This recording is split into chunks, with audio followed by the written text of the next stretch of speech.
This video, produced by the English Petanque Association, is designed for coaches, clubs or individuals to use as a basic guide to the sport of pétanque.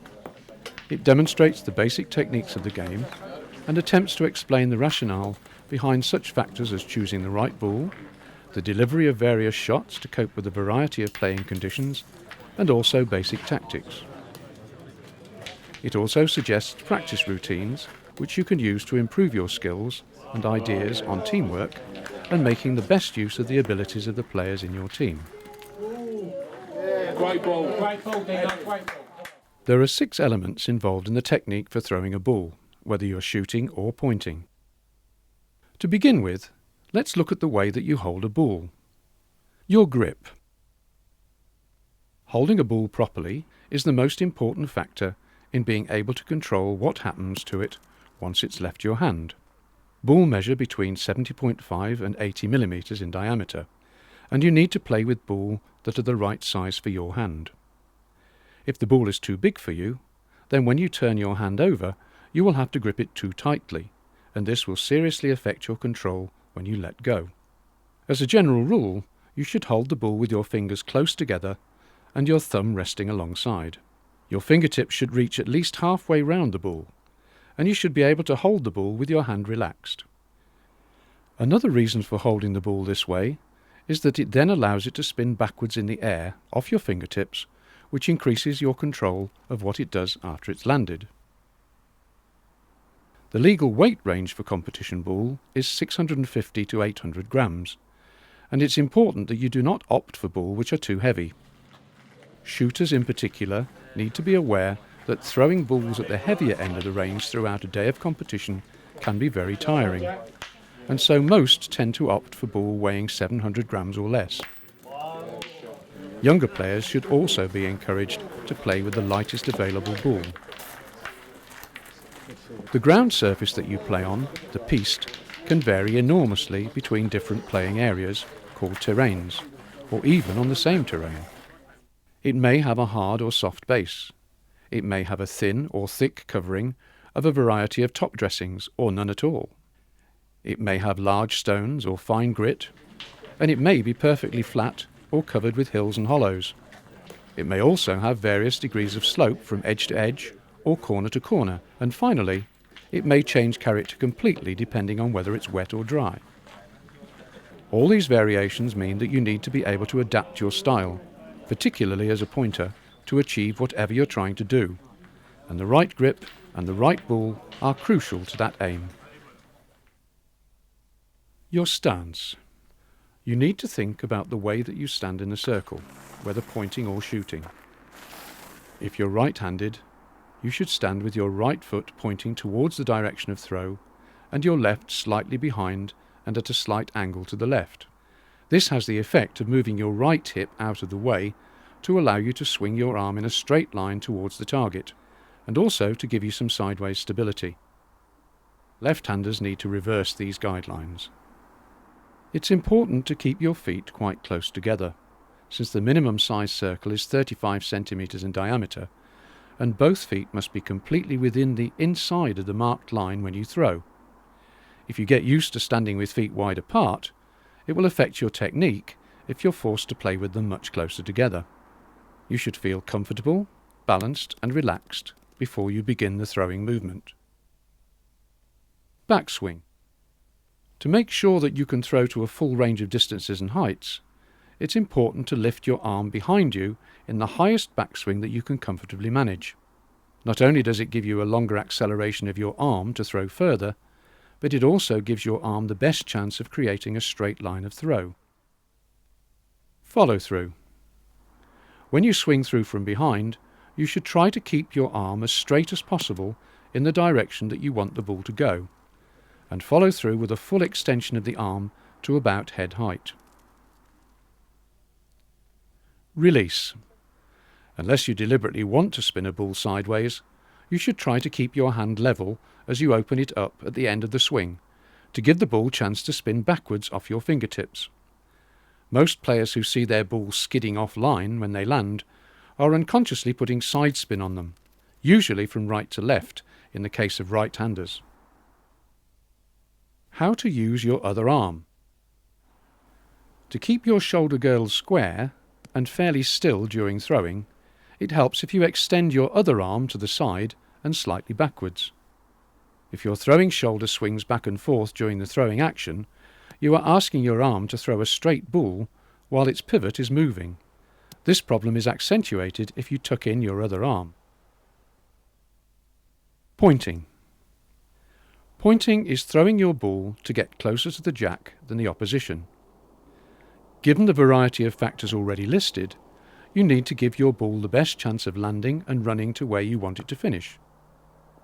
The most crucial factor, once the ball has left your hand, is to land it where you should get the best contact with the piste, and so it is important to find a spot which will give you consistent and predictable bounce. You need to decide on your line of throw, walk along that line to pinpoint where you need to land the ball, and then return to the circle to throw. This means that you should be able to throw the ball any distance along that line and still finish where you want it to be. Coaching books tend to show 3 basic deliveries: a low point which lands perhaps a third of the way to the target, a medium half lob point which lands roughly halfway, and a high lob which lands much closer and only runs a short distance. There are in reality an infinite number of heights and distances between the 2 extremes at which the ball might need to be thrown. The judgment of the pointer is to decide the right combination of height and length which are needed to achieve the result. The higher the throw, the more steeply the ball will fall to the ground, and the shorter the distance that it will run afterwards. Particularly with the high lob, it may help to bend and straighten your knees to assist with launching the ball skywards. The softness or hardness of the piste, the thickness of the cover, and the amount of slope are all things which need to be taken into account, and a skilled pointer will have worked all these out before they throw. Squat pointing. If you're able to squat down, this method of pointing, used by most of the world's top players, gives a distinct advantage in being able to read the undulations of the piste, and also allows you to release the ball very close to the ground if the conditions require it. Simply stand in the recommended way, 1 foot forward and the other at a slight angle behind, and bend your knees until you are almost sitting on your heels. Your lead knee should be pointing in the direction of the throw, and your other knee slightly downwards and at an angle of about 45 degrees.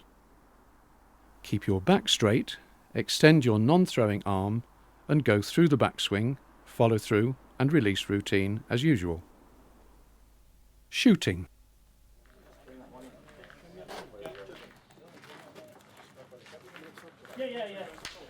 Shooting is the act of trying to remove an opposition ball by hitting it out.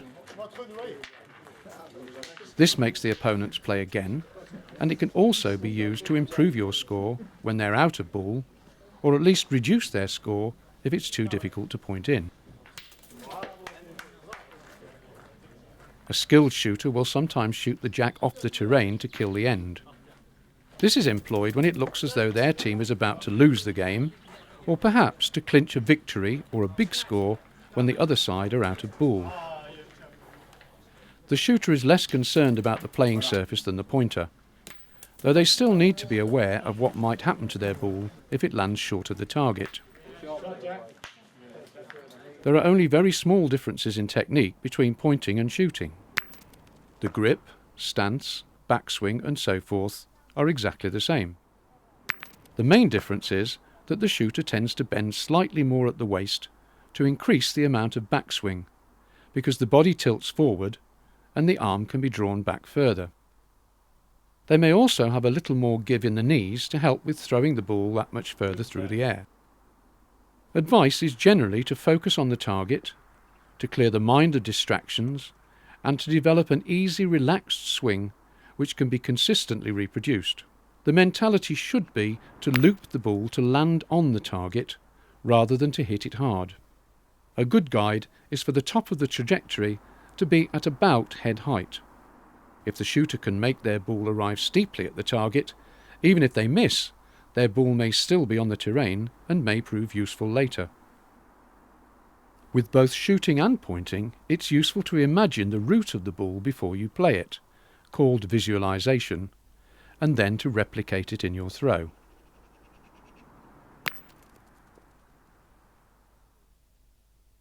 Basic tactics. In almost every circumstance, when you throw the first ball of an end, you need to try to put it in front of the jack. It makes things more difficult for the opponents, who may accidentally promote it towards the jack, or it may be there for your team to deliberately knock up later in the end. How far in front depends, as so often in tactical thinking, on the balance of abilities between your team and the opposition. If you think that the other team are lacking in shooting skills, you may decide to play it quite close, say 30 centimetres, in front, in the hope that they will miss a couple of times and waste ball. Sitting your ball right on the jack is not a good idea, because if the ball is shot, the jack will probably spring to a different part of the terrain, and any ball previously played may be left behind and wasted. If you want to play an attacking game and persuade your opponents to try to beat it so that your consistent shooter can fire them out, then the ball can be in front but far enough away for them to decide to point rather than shoot. Your player may perhaps even replace the opposition's ball with their own, called a carrow, to leave your side holding 2 points, which may force them to play defensively. Your tactics, necessarily, are determined by the relative levels of skill of your team and the opposition. When or whether to shoot will depend on your level of confidence in a successful outcome. Other options may include trying to promote one of your own ball, or trying to deliberately trail the jack to your own ball waiting further back.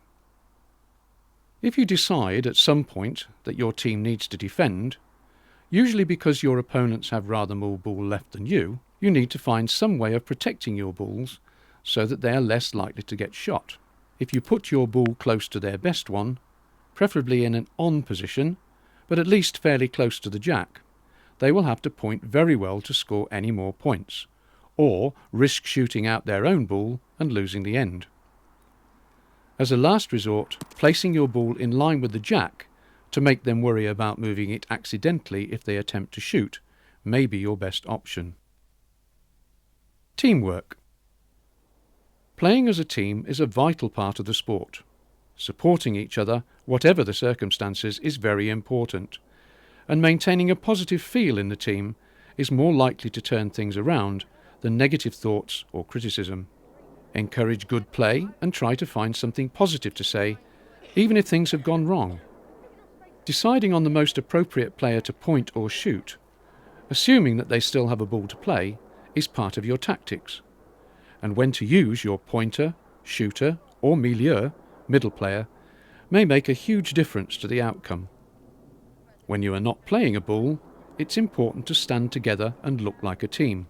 When it's your side's turn to play, discuss the possible options and allow the player in the circle to make the final decision, since they are more likely to succeed if they feel that it's the right play for them.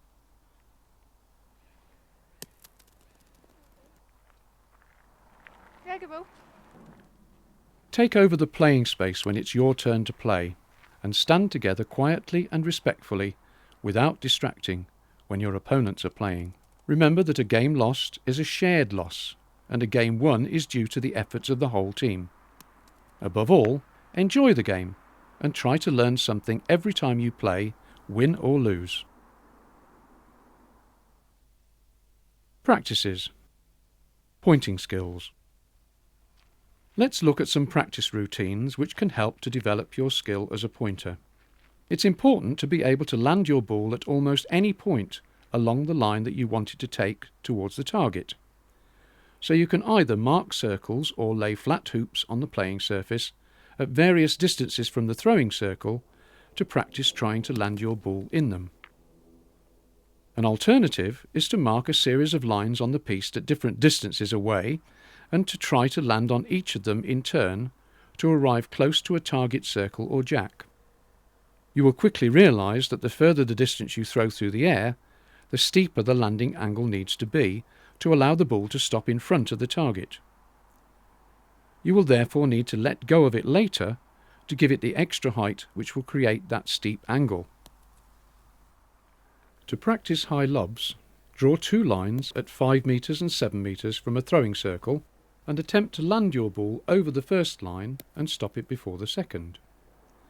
You can make this competitive by scoring 1 point if your ball lands between the lines and 3 points if it stops before the back line.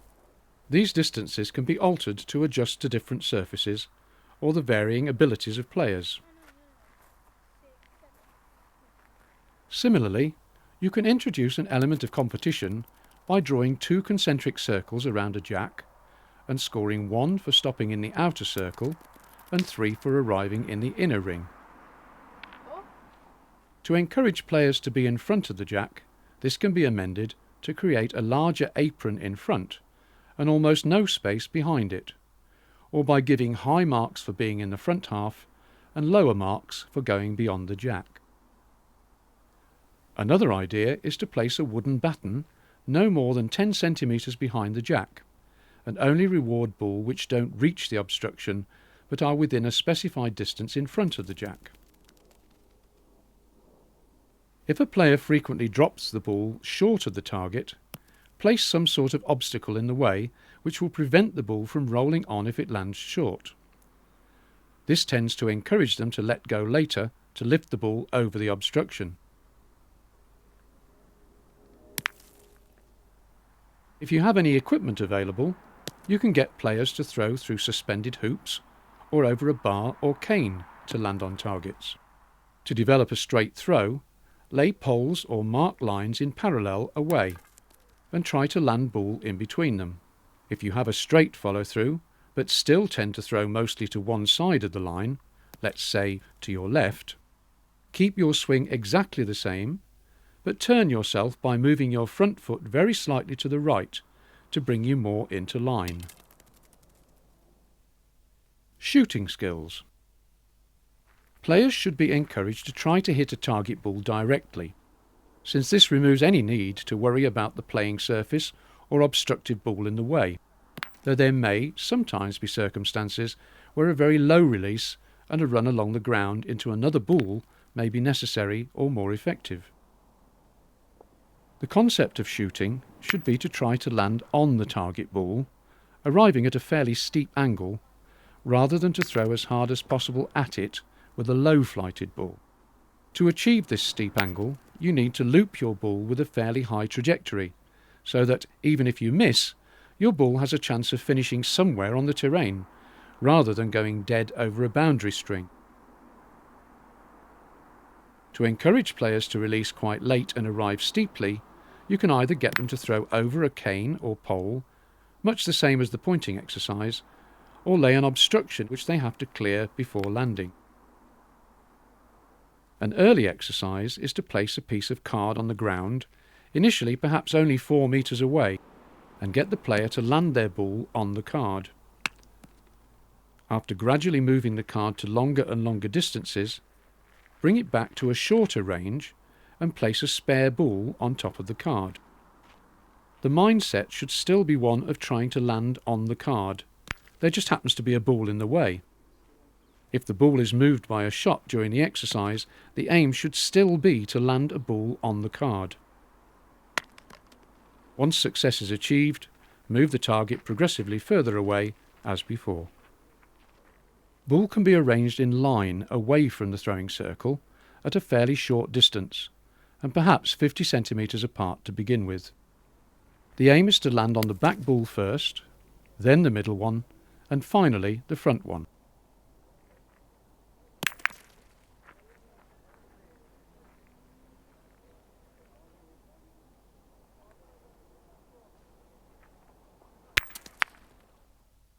As the player becomes more accurate, gradually move the ball a little further away and then begin to shorten the distance between the ball. Expert shooters can pick out ball with a ball width about 7 centimetres between them.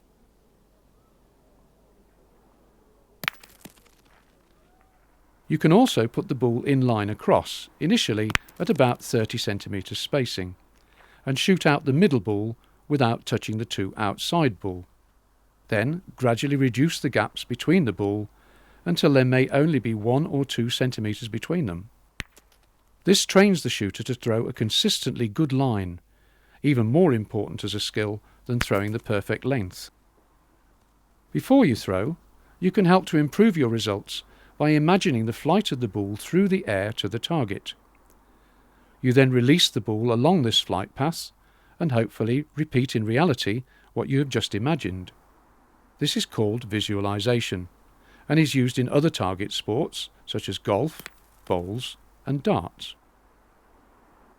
If a player has a particular problem, it's the job of a coach to identify the problem and to set up some kind of practice routine which will help the player to correct their technique.